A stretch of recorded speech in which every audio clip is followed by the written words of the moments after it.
So, welcome student. Today's topic is polarization. In a single class, we will complete the polarization and we will also discuss the examination history.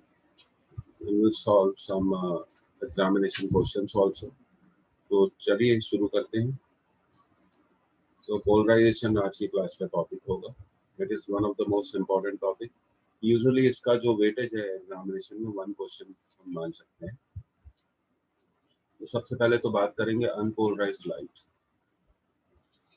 An ordinary beam of light consists of a large number of waves. ये हम जानते हैं. Emitted by atoms of the light source. Each atom produces a wave with its own orientation of electric vector E. So all direction of vibration of E are equally possible. ये बहुत important है. यहाँ पे हमने diagram में दो vibration बताए हैं.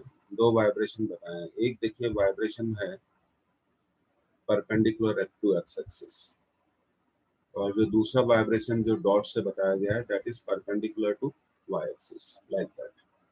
सो here we have shown two vibrations but there are infinite many vibrations on polarized light है. जैसे ये हो जाए तो आप इसे बताइए, हम आगे बढ़ेंगे.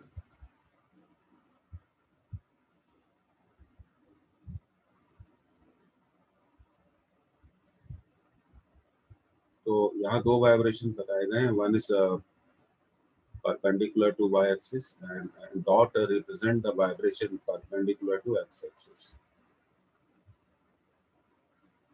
Perpendicular to y-axis like that.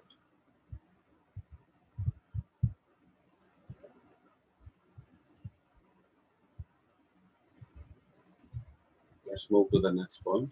तो देखिए in ordinary or unpolarized light the vibration of the electric vector occurs symmetrically in all possible directions.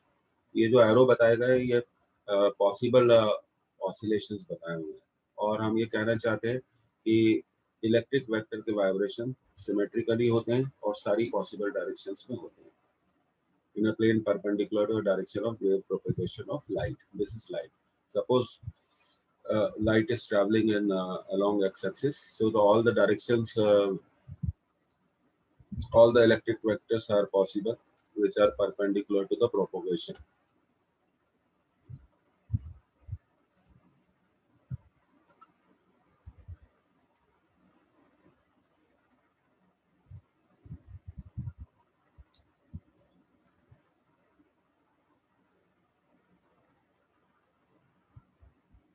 तो इसको नोट कर लीजिए आप.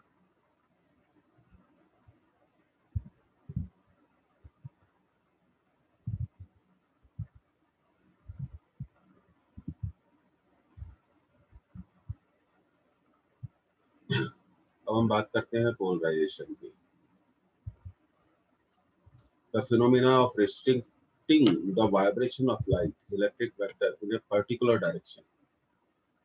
हम जानते हैं इलेक्ट्रिक वेक्टर के जो डायरेक्शंस होते हैं they are in all possible directions. अगर हम उन्हें एक पर्टिकुलर डायरेक्शन में रिस्ट्रिक्ट कर दें, रोक दें, and which is definitely perpendicular to the direction of propagation of wave, it is called polarization of light. In polarized light, vibration of the electric vector occur in a plane. The important बात है perpendicular to the direction of propagation of light. ये vibration एक ऐसे plane में होंगे जो light wave के propagation के परपेंडिकुलर होगा and are confined to a single direction in the plane. Do not occur symmetrically in all possible directions. So that is the main difference between unpolarized light and polarized light. In unpolarized light, the vibration of electric vector are possible in all directions, but in case of polarization of light, they are only possible in a single direction and in a plane which is perpendicular to the propagation of light waves. अगर suppose करिए light waves are traveling like this and let us consider a plane which is perpendicular to the propagation of light waves. You can assume this way, आप ऐसे भी assume कर सकते हो. तो electric vector के वाइब्रेशन इस प्लेन में होंगे और डेफिनेटली ये बहुत जरूरी है कि they must be perpendicular to the direction of propagation of light. तो दो तरह के पॉसिबिलिटी मैंने आपको बता दी है, कैसा भी हो सकता है। तो कोई भी plane, any plane which is perpendicular to the propagation of light wave, और सारे जो इलेक्ट्रिक वेक्टर के वाइब्रेशंस होते हैं वो उसी प्लेन में कन्फाइंड होते हैं। ऐसी लाइट को हम पोलराइज्ड लाइट बोलते हैं।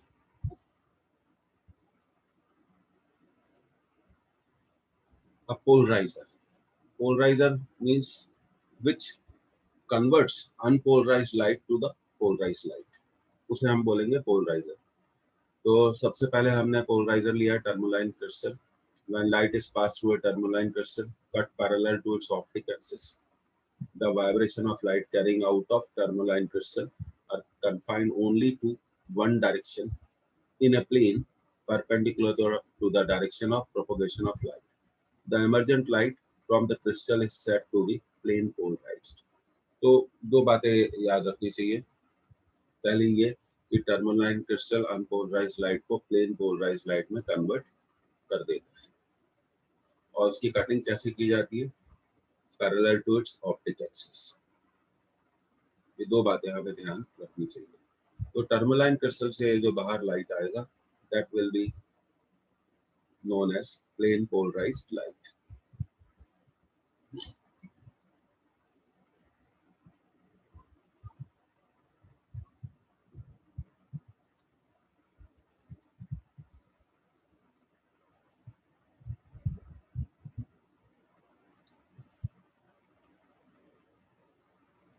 तो टर्मोलाइन क्रिस्टल को हम कह सकते हैं एक पोलराइजर है। Polarizer is something which converts unpolarized light to the polarized light. Nicol prism, second device है निकोल प्रिज्म। निकोल प्रिज्म को भी एज ए पोलराइजर यूज किया जाता है। तो ये लिखा है Nicol prism is optical device which can be used for production and detection. दो बातें यहाँ इंपॉर्टेंट है, वो प्लेन पोलराइज्ड लाइट को प्रोड्यूस भी कर सकता है और उसे डिटेक्ट भी कर सकता है। And it was invented by William Nicol in 1828. William Nicol ने इसे 1828 में इन्वेंट किया था। तो दो बातें आपको याद रखनी है, ये निकोल प्रिज्म पोलराइज्ड लाइट को प्रोड्यूस भी कर सकता है और डिटेक्ट भी कर सकता है। डिटेक्ट कर सकता है मतलब वो पहचान सकता है कि whether the light is polarized or not. A detailed experiment is given in all the books. You can go through that. Polaroid. अब तीसरी बात कर रहे हैं पोलराइड की। Is a thin commercial sheet. A commercial sheet है in the form of circular disc, which makes use of the property of selective absorption of produce an intense beam of plane polarized light. अब Polaroid के बारे में हम आगे भी पढ़ते हैं। आपने पोलराइड ग्लासेस यूज भी किए होंगे, ये याद रखना चाहिए। It is in the form of circular disc. Okay student, next. अब देखिए यहाँ पे हमने पोलराइज्ड लाइट को बताया हुआ है। यहाँ देखिए फर्स्ट केस में ये जो डॉट्स बता रहे हैं, ये बता रहे हैं vibration of electric vector perpendicular to the plane like this. और सेकंड केस में जो डायरेक्शन है, they lie in the plane, they lie in the plane, but you must always remember that the vibration of electric vector must be perpendicular to the direction of wave propagation. So this is the shown, this is shown here, the wave propagation.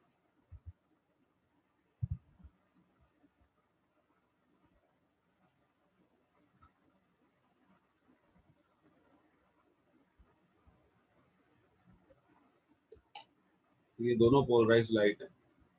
हमें arrow और dot से, ये method of representing the polarized light है।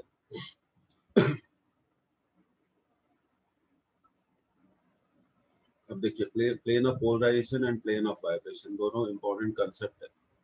तो ये देखिए यहाँ पे हमने एक, ये हमारा देखिए the plane in which vibration of light vector and the direction of propagation lie is known as the plane of vibration. तो ये देखिए ये आपका plane of vibration, this is the plane of vibration. इसमें इलेक्ट्रिक वेक्टर के vibrations भी हैं, ये दिख रहे हैं आपको इलेक्ट्रिक वेक्टर के vibration. And this plane also contain the direction of propagation of, this is the direction of propagation of light. और सेकंड डेफिनेशन है a plane normal to the plane of vibration and in which no vibration takes place is known as plane of polarization. तो ये plane of vibration है, तो आप plane of polarization को इस तरह से ड्रॉ कर सकते हैं. हमेशा याद रखना चाहिए कि plane of polarization में it does not contain any vibration of electric vector. ये डायग्राम जरूर बनाइए, ये बहुत इंपॉर्टेंट है. और ये देखिए यहाँ पे अनपोलराइज्ड लाइट है, when passes through the device which converts the unpolarized light into the polarized light. Tourmaline crystal बताया गया. This is the tourmaline crystal. When unpolarized light passes through the tourmaline crystal, it becomes plane polarized. वो plane of vibration की definition बहुत clear है.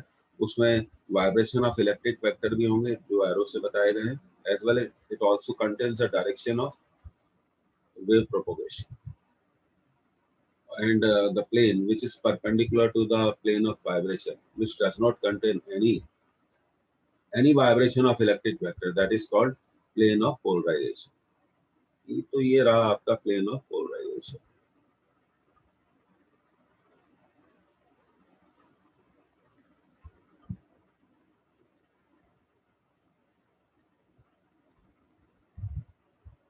Okay, now you must have drawn. और simple basic details है, मालूम होने चाहिए, तभी हम उसको आगे न्यूमेरिकल शो कर पाएंगे.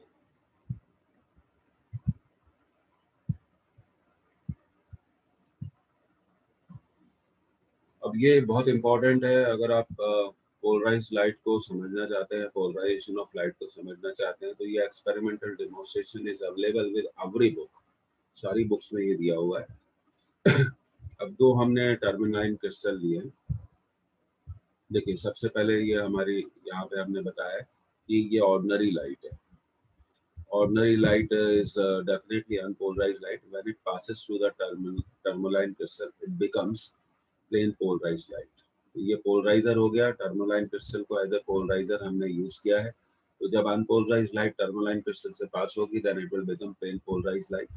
अब हमें दो टर्मोलाइन क्रिस्टल लेने हैं, and they should be cut parallel to, ये इसका ऑप्टिक एक्सिस है, यहाँ से इसे कटिंग की जाती है. First hold the crystal in normally to the path of beam of color light. The emergent beam will be slightly colored. Rotate the crystal A about PO. No change in intensity or color of the emergent beam of light. This is very important. अगर हमें polarization को in depth समझना है, बहुत अच्छे से समझना है, तो एक्सपेरिमेंटल डेमोन्स्ट्रेशन समझ में आना बहुत जरूरी है. जैसे ये हो जाए तो आप इसको बताइए कि यू हैव डन इट. तो ये आपके नोट्स भी बन रहे हैं.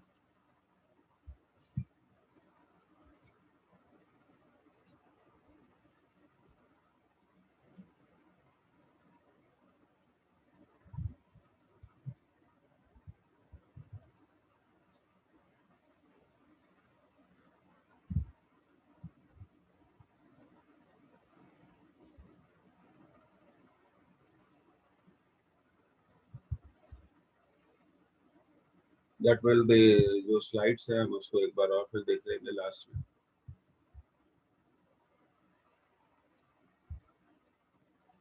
अब देखिए ये तो हमारा पहला पोलराइजर हुआ ए, और सेकंड पोलराइजर हमने यूज किया बी.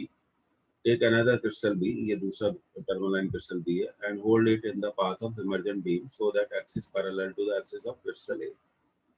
तो हम देखते हैं कि बीम ऑफ लाइट जो पास करती है दोनों क्रिस्टल से ओवर अपीयर्स कलर्ड. तो सबसे पहले ये कलर्ड लाइट थी, फिर ए से पास होने के बाद स्लाइटली कलर्ड थी, फिर बी से पास होने के बाद क्या हो गई, कलर्ड हो गई.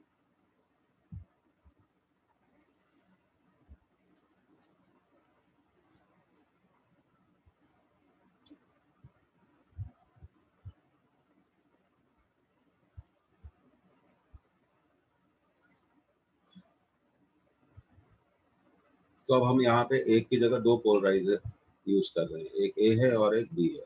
and their optic axis देखिए ये इनके optic axis है, they are parallel to each other. अब आगे इस एक्सपेरिमेंट में हम बी को रोटेट करेंगे. अभी हमने ए और बी के ऑप्टिक एक्सिस को पैरेलल रखा है, they are exactly parallel to each other. तो हम देखते हैं कि बी से पास होने वाली लाइट भी कलर्ड है.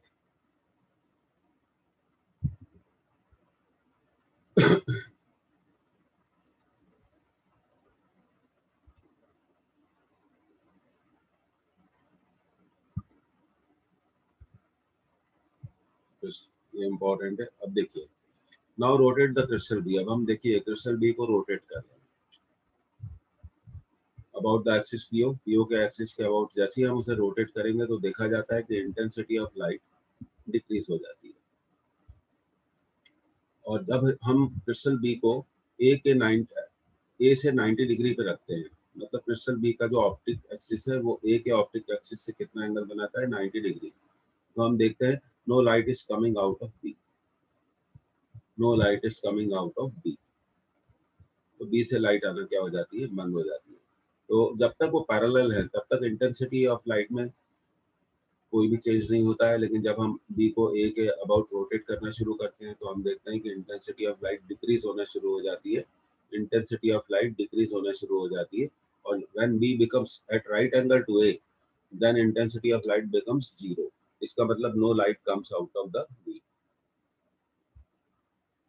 फिर बी से कोई भी लाइट नहीं आती है.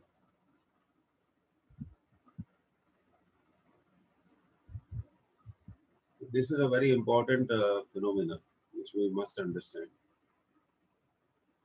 Rotation. अब इससे हम क्या इन्फेरेंस निकालते हैं, इस बारे में हम बात करेंगे. If the crystal B is further rotated, light reappears and intensity becomes maximum again when their axes are parallel. This occurs after a further rotation of 90 degree. This experiment confirms that the light waves are transverse in nature. तो इसकी importance ये है कि light waves are transverse in nature.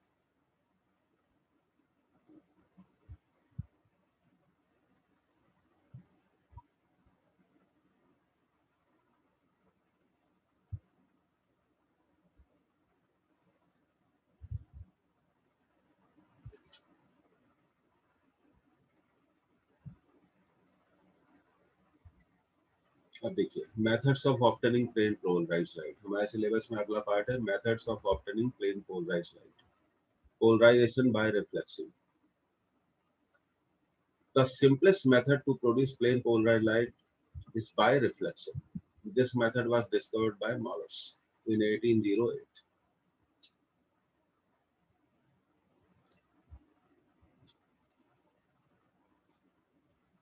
Within तो ये बहुत important है, इस पे हमेशा क्वेश्चंस भी एग्जामिनेशन में आते हैं.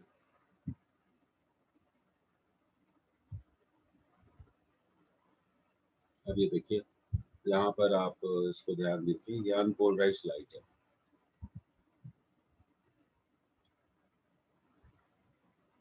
So in case of unpolarized light, the vibration of electric vector are possible in all the directions. Here, when light changes its medium, suppose the light A, unpolarized light A is in rarer medium. It is traveling from rarer medium to the denser medium. And when we know that whenever there is a change of medium, some part of the light rays get reflected. This is the reflected light ray, and some parts of the light ray gets refracted. So when a beam of ordinary light is reflected from surface, the reflected light is partially polarized. The degree of polarization of polarized light in the reflected beam is greatest when it is incident at an angle called polarizing angle or Brewster angle. तो सबसे important point तो यही है.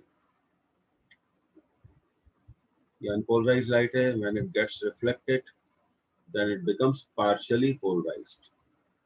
और ये कहा गया है कि डिग्री ऑफ पोलराइजेशन तब सबसे ज्यादा होगी जब लाइट का एंगल ऑफ इंसिडेंस एक पर्टिकुलर एंगल जिसे हम कहते हैं पोलराइजिंग एंगल और या ब्रिस्टर एंगल पर.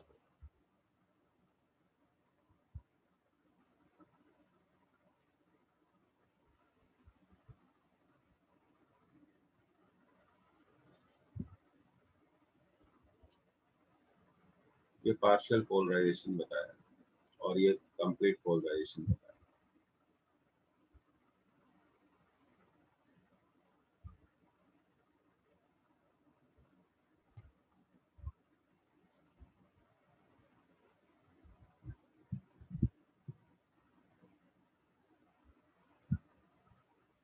अब हमें पढ़ना है Brewster law, polarizing angle.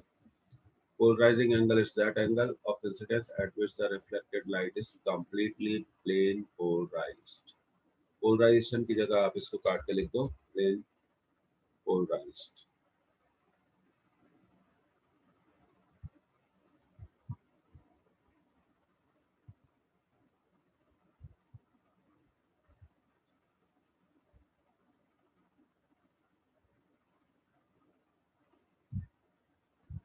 When angle of incidence is equal to the polarizing angle.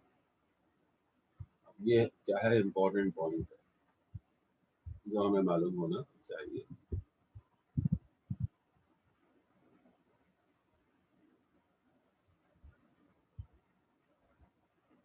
The reflected and refracted rays will be perpendicular to each other. Brewster law states that refractive index of a medium is equal to the tangent of polarizing angle. Tangent of polarizing angle.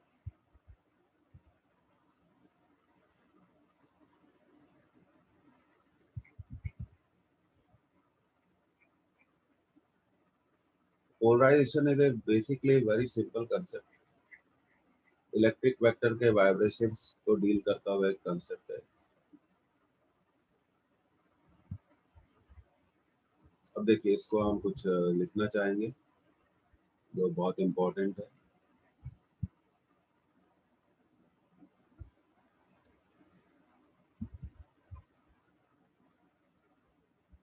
Mu equal to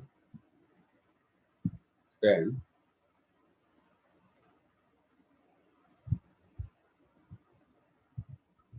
theta p.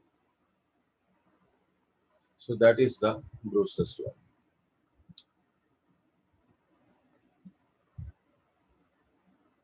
Mu equal to tan theta p.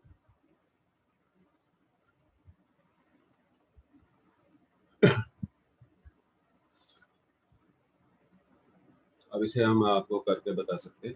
ये देखिए actually होता क्या है।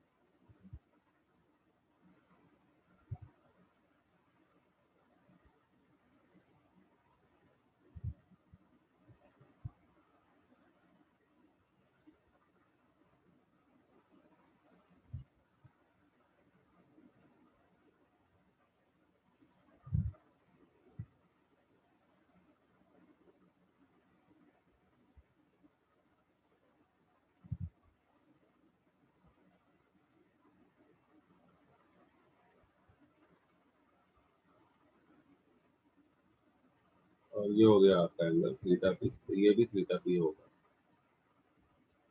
And this is R. तो step number 1, एक line पे बनने वाले सारे एंगल्स कितने होते हैं, 180 डिग्री के इक्वल होते हैं। तो इक्वल टू हमने 180 कर दिया, तो आर को हम लिख सकते हैं 90 माइनस थीटा पी।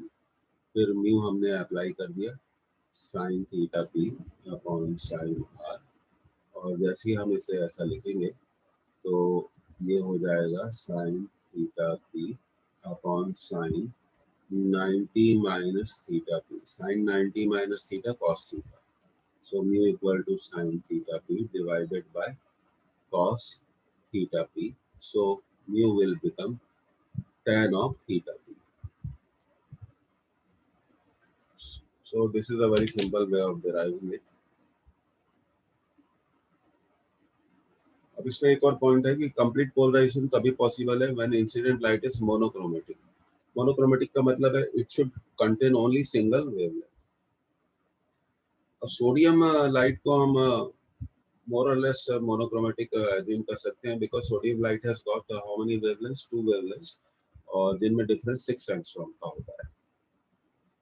तो मोनोक्रोमेटिक केस में ही कंप्लीट पोलराइजेशन पॉसिबल है. हमें इस बात को याद रखना चाहिए. Within next few minutes we will complete the chapter. आप इसे नोट कर लीजिए.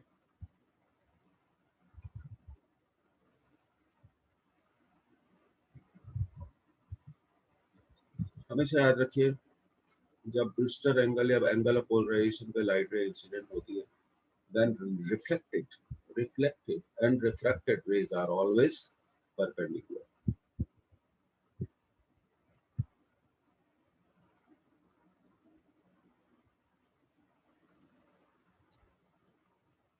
अब देखिए mu equal to tan theta I equal to theta p. ये कुछ इंपॉर्टेंट पॉइंट्स नोट कर लीजिए. Reflected light is completely polarized and refracted light is partially polarized. ये पहला पॉइंट हो गया.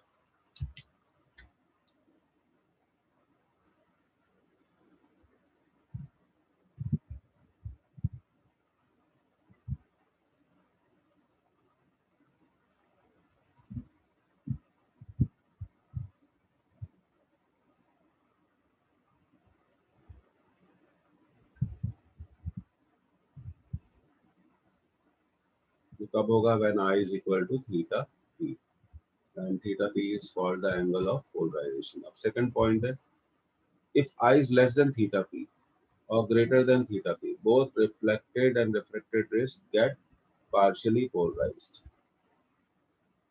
फिर तीसरा पॉइंट है जो बहुत इंपॉर्टेंट है, जो हमें मालूम होना चाहिए.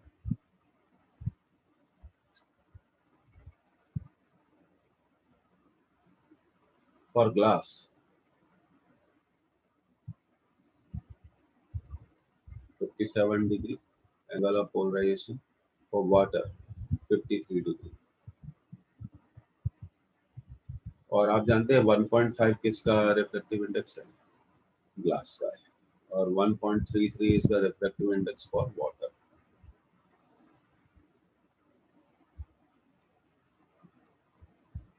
कुछ बेसिक डिटेल्स हैं that you must know. अब देखिए कुछ क्वेश्चन करते हैं. मैंने light of certain wavelength is incident on a plane surface of material at glancing angle 30 degree. The reflected rays found to be completely plane polarized. Determine. देखिए बहुत simple है. तो पहले क्वेश्चन का आंसर तो ये हमें दिया हुआ है, थीटा पी की वैल्यू कितनी डिग्री है? 30 डिग्री. तो that is tan 30.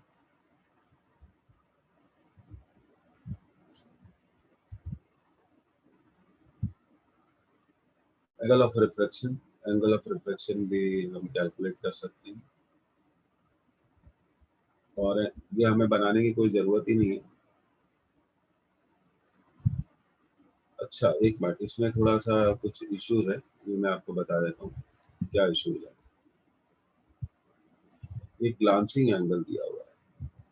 This is called glancing angle. So the angle of incidence will be 60 degree.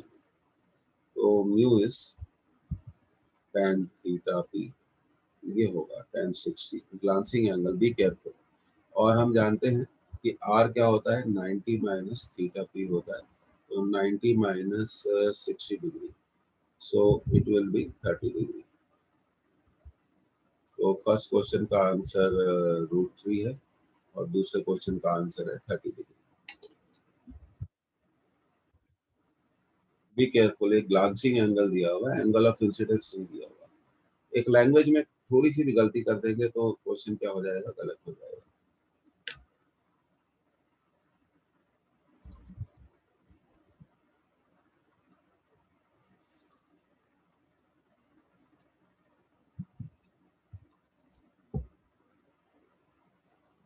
आगे बढ़ रहे हैं student. Polarization by reflection. Second concept. In this method, a pile of glass plate is formed by taking 20 to 30 microscope slides. and light is made to be incident at polarizing angle 57 degree. बहुत सारी हम sheets लेते हैं glass की, thin sheets लेते हैं, और ये देखिए एक शीट के ऊपर दूसरी शीट के ऊपर तीसरी, तो 20 to 30 माइक्रोस्कोप स्लाइड्स बनाते हैं. According to Brewster's law, the reflected light will be plane polarized with vibration perpendicular to the plane of incidence, and transmitted light will be partially polarized. तो ये हम जानते हैं. अब देखिए कैसे होता है. ये आप डायग्राम में ध्यान से देखिए, तो हमने माइक्रोस्कोपिक शीट्स ली हैं. ये देखिए 1 2 3, बहुत सारी शीट्स को हम क्या करते हैं, यूज करते हैं. और ये अनपोलराइज्ड लाइट है, ये 57 डिग्री एंगल पर इंसिडेंट होती है, जो कि हमारा पोलराइजिंग एंगल है ग्लास के लिए. और फिर हम देखते हैं ये लाइट रेस क्या होगी, ये पहली शीट से रिफ्लेक्ट हुई, ये दूसरी से हुई, इस तरह से हमें रिफ्लेक्टेड लाइट मिल जाती है जो कि प्लेन पोलराइज्ड होती है. और यह है रिफ्लेक्टेड लाइट जो पार्शियली पोलराइज होती है. अब इसका रीजन क्या है कि हम बहुत सारी शीट्स क्यों यूज करते हैं, क्योंकि एक रिफ्लेक्शन में 15% लाइट होती है, वो प्लेन पोलराइज होती है. तो हमें एक से ज्यादा रिफ्लेक्शंस की जरूरत होती है. Then we will be needing more than one reflection. That is why more number of glass sheets more and more number of glass sheets are used. ये इसका रीजन है, क्योंकि एक single sheet completely plane polarize light को produce नहीं कर सकती. Reflected एक रिफ्लेक्शन से सिर्फ 15% लाइट क्या होती है, प्लेन पोलराइज होती है. तो ये इसका रीजन है. ये अक्सर नॉलेज के लिए हम पढ़ रहे हैं, हमें मालूम होना चाहिए. Why we use more number of sheets, microscopic sheets, to get the polarized light by reflection. दूसरी बात हमेशा ये और ध्यान रखनी चाहिए कि यहाँ angle of incidence must be equal to the polarizing angle, and for glass we know that this angle is 57 degree. तो ऐसा नहीं है कि अब एग्जामिनेशन में एक बार क्वेश्चन आया था, does polarization possible through reflection, उसका आंसर बिल्कुल आप लिख सकते हैं हाँ, पर उसके लिए हमें बहुत सारी we should use a good number of microscopic sheets of glass.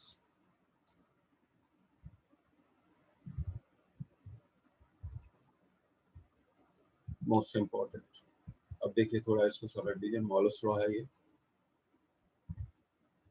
ये अनपोलराइज्ड लाइट है, ये पोलराइजर से पास हुई, तो पास होने के बाद उसकी इंटेंसिटी क्या होगी. यहाँ देखिए अनपोलराइज्ड लाइट की इंटेंसिटी कितनी है. ये डायग्राम बहुत इंपॉर्टेंट है, इससे क्वेश्चन एग्जाम में आते हैं.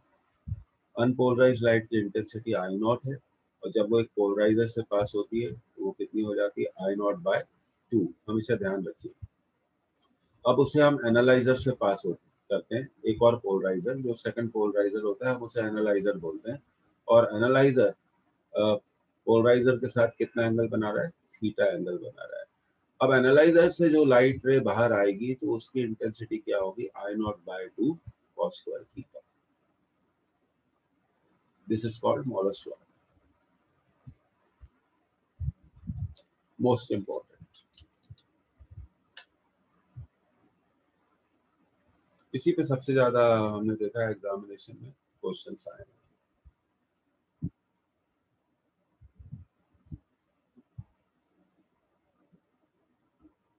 एक्सपेक्टेड भी है ये, इस साल एक्सपेक्टेड हम कह सकते हैं इस question.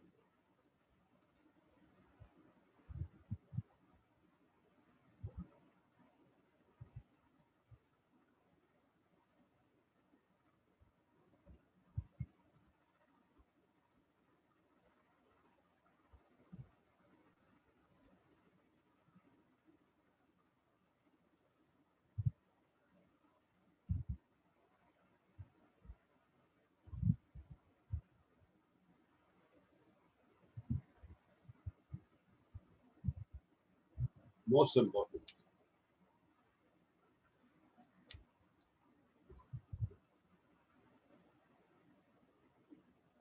Okay, are you done with this? सबसे इम्पोर्टेंट पार्ट है ये।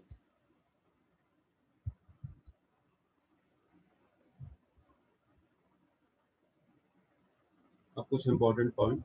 A plane polarized light of intensity I naught Ka square is incident on a polarized and vibration of amplitude A, इसको आप omit कर सकते हैं, इसको कोई चिंता की बात नहीं, you can omit it. अब क्वेश्चन करते हैं, for a given medium the angle of polarization is 60 degree, what will be the critical angle for this medium? अब देखिए सबसे पहले म्यू निकालेंगे और आप जानते हैं mu equal to 1 upon sine C, so sin c will be equal to 1 by mu and c is the critical angle. अब हम इसको कैलकुलेट कर लेते हैं। We know the value of mu,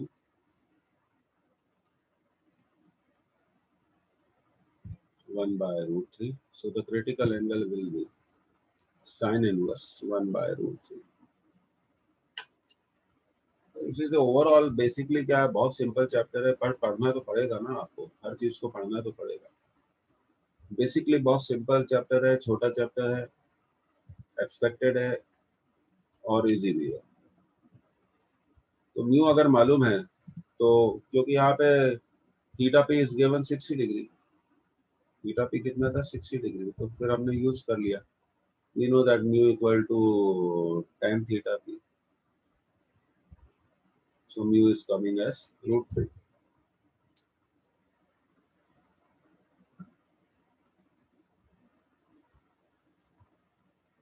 अब देखिए ये एक ऑब्जेक्टिव है, a ray of unpolarized light is incident on a glass plate at the polarizing angle theta p. अब पहला option, the reflected ray and transmitted ray both will be completely polarized. Second answer, the reflected ray will be completely polarized and the transmitted ray will be partially polarized. So correct answer is 2. Second is the correct answer.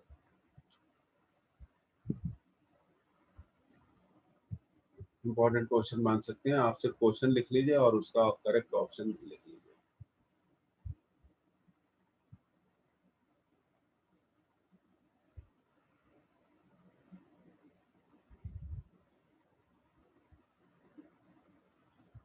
So this is a theoretical question.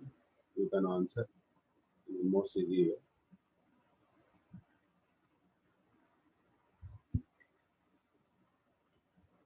अब देखिए, the reflected ray is completely polarized when a ray is incident at a medium of refractive index 1.73. Then the value of angle of reflection. तो basically question बहुत simple है। यहाँ पे हमें mu दिया हुआ है 1.73, दैट इज रूट 3 पहली चीज, और म्यू को हम लिख सकते हैं tan थीटा पी। तो tan theta P is root 3, root 3 किसकी वैल्यू होती है, tan 60 डिग्री की, तो थीटा पी आ गया 60 डिग्री। एंगल ऑफ रिफ्रैक्शन हमेशा याद रखिए, angle of refraction numericals are simple, is 90 minus theta P, so it is 90 minus 60, the answer is 30 degree. बहुत जल्दी हम इन सब क्वेश्चंस को क्या कर सकते हैं, सॉल्व कर सकते हैं, बस एक बेस फॉर्मूला हमें याद होना चाहिए।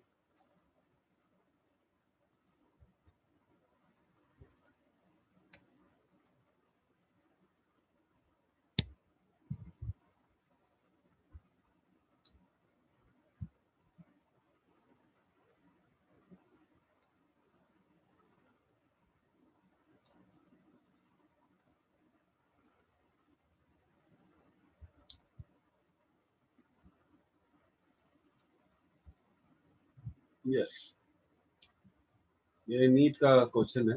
To polaroids P1 and P2 are placed with their axis perpendicular to each other. ठीक है, unpolarized light I naught is incident on P1. A third polarized P3 is kept in between P1 and P2 such that its axis makes 45 degree with P1. The intensity of transmitted light through P2 is. आज भी ऐसे question students बहुत important होते हैं और हमें ध्यान रखना चाहिए उनके बारे में। तो ये कुछ ऐसा केसेस बन रहा है, ये पहला पोलराइजर हो गया,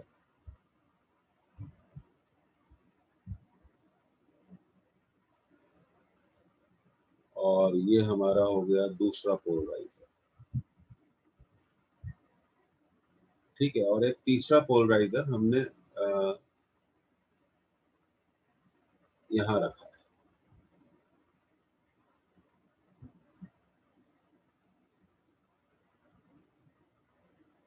जो 45 डिग्री पे रखा हुआ है। तो सबसे पहले जब light of intensity I not इससे पास होगी तो इससे पास होने के बाद कितनी हो जाएगी, आई नॉट बाय 2। और यहाँ इसका जो एंगल है वो कितना है, 45 डिग्री है। अब ये इससे पास होगी तो इसकी इंटेंसिटी मान लो आई नॉट, तो आई नॉट बाय 2 हो गया, मान लो इसकी इंटेंसिटी आई डैश। तो सबसे पहले आई डैश निकाल लेंगे मॉल्स लॉ लगाते हुए। I naught by 2 cos square 45। Cos 45 1 by root 2 होता है, तो कॉस स्क्वायर 45 होगा 1 बाय 2, तो आई नॉट बाय 2 इंटू 1 बाय 2, तो ये हो गया आई नॉट बाय 4।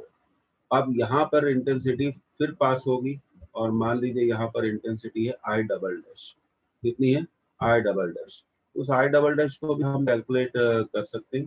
तो I double dash will be I dash cos square 45। ध्यान रखना है इसको।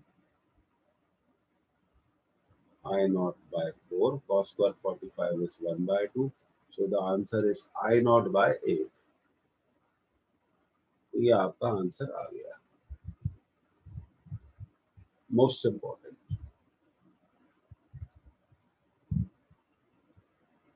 हमेशा याद रखना, सबसे इंपॉर्टेंट इस पूरे क्वेश्चन में एक ही चीज थी कि जब पोलराइजर से आई नॉट पास होगा तो कितना हो जाएगा, आई नॉट बाय 2। फिर उसे 45 डिग्री एंगल मिला, क्योंकि ये जो P1 है और P2 है ये तो पैरेलल है, और P3 P1 से कितना एंगल बनाता है, 45 डिग्री। P3 P2 से भी तो 45 डिग्री एंगल बनाता है।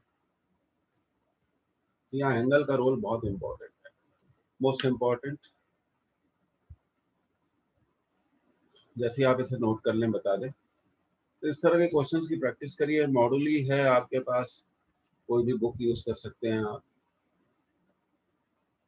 ये पोलराइड्स वाले जो क्वेश्चन है, मॉल्स लॉ वाले, ये आपको करने हैं जहां पे भी मिले, जिस उस फॉर्मेट में भी मिले। So this is all about, you may call it the polarization.